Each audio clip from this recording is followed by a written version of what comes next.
Пред очите ми си явор гордо издига, с напукана кора, обраснал в мъх, с бурни клони като сплетена верига, с вечно вдигнат и безкрайно силен връх.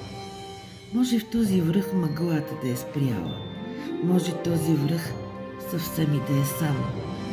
Може зимата, забратка снежно-бяла, да е хвърлила да се белее там. Може пролетният вятър своята дреха, без да знае да е скъсал в този връх. Може тъжна нощ за радост и утеха да е легнала на плъзналият мъх. Ала тайната на този връх далечен знае само небесната синева.